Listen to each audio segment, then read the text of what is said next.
ॐ माता नृसिंहश्च पिता नृसिंहः भ्राता नृसिंहश्च सखा नृसिंहः विद्या नृसिंहो द्रविणं नृसिंहः स्वामी नृसिंहः सकलं नृसिंहः। శ్రీ గురుభ్యో నమః. అందరికీ నమస్కారం. ఈరోజు మనం చెప్పుకునేటటువంటి అష్టకం ఏమనగా శ్రీ షోడశబాహు నృసింహాష్టకం.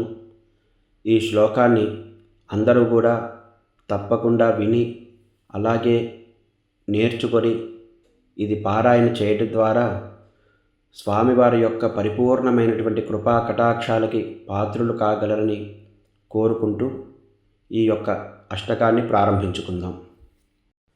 ఓం అథ శ్రీ షోడశబాహు నృసింహాష్టకం. భూఖండం వారణాండం పరవర విరటం డంపడంపోరుడంపం డిం డిం డిం డిం డిడింబం దహమపి దహమైః ఝంప ఝంపైశ్చ ఝంపైః తుల్యాస్తుల్యాస్తు తుల్యాః ధుమ ధుమ ధుమకైః కుంకుమాంకైః కుమాంకైః ఏతత్తే పూర్ణయుక్తం అహరః కరః పాతు మాం నారసింహः.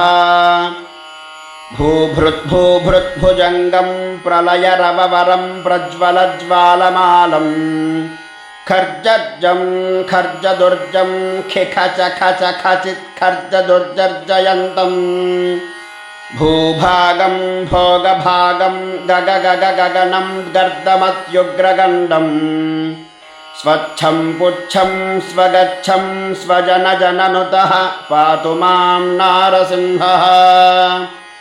येनाभ्रं गर्जमानं लघु लघु मकरो बालचन्द्रार्कदंष्ट्रो हेमाम्भोजं सरोजं जट जट जटिलो जाड्यमानस्तु भीतिः दन्तानां बाधमानां खगट खगटवो भोजजानुः सुरेन्द्रो निष्प्रत्योहं स राजा गह गह गहतः पातु मां नारसिंहः.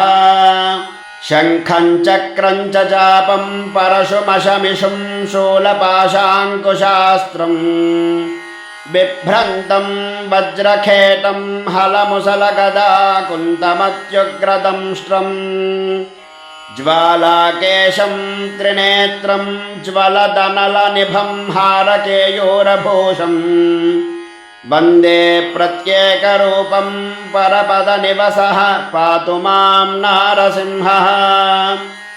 पादद्वन्द्वं धरित्री कटिविपुलतरो मेरुमध्योढ्वमूरुं नाभिं ब्रह्माण्डसिन्धुः हृदयमपि भवो भूतविद्वत्समेतः. दुश्चक्राङ्कं स्वबाहुं कुलिशनखमुखं चन्द्रसूर्याग्निनेत्रं वक्त्रं वह्निः सुविद्युत्सुरगणविजयः पातु मां नारसिंहः. नासाग्रं पीनगण्डं परबलमथनं बद्धकेयूरहारं रौद्रं दंष्ट्राकरालम् अमितगुणगणं कोटिसूर्याग्निनेत्रं गाम्भीर्यं पिङ्गलाक्षं भ्रुकुटितविमुखं षोडशाधार्धबाहुं वन्दे भीमाट्टहासं त्रिभुवनविजयः पातु मां नारसिंहः. के नरसिंहाष्टके नरवरसदृशं देवभीत्वं गृहीत्वा देवन्द्यो विप्रदण्डं प्रतिवचनवयायाम्यनप्रत्यनैषीः शापञ्चापञ्चखड्गं प्रहसितवदनं चक्रचक्रीचकेन ओमित्येदैत्यदानं प्रकचविविदुषा पातु मां नारसिंहः.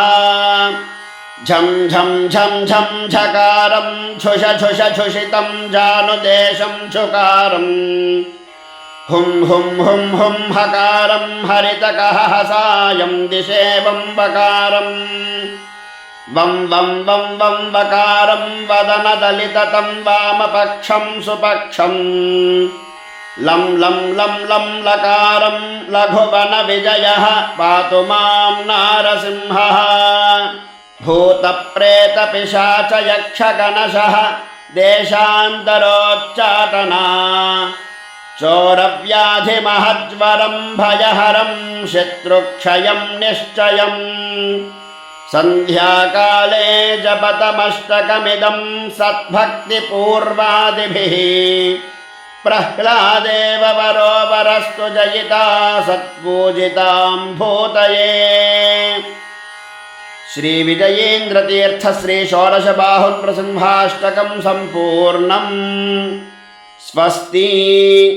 అందరూ కూడా ఎంతో ఆదరణతో ఆదరిస్తున్నందుకు అందరికీ ధన్యవాదాలు. సర్వే జనా సుఖినో భవంతు, లోకా సమస్తా సుఖినో భవంతు. ఈ వీడియో నచ్చినట్టయితే కనుక అందరూ కూడా సబ్స్క్రైబ్ చేయండి, షేర్ చేయండి, అలాగే లైక్ చేసి మీ యొక్క అభిప్రాయాన్ని మాకు కామెంట్ రూపంలో తెలియజేయగలరు. స్వస్తి.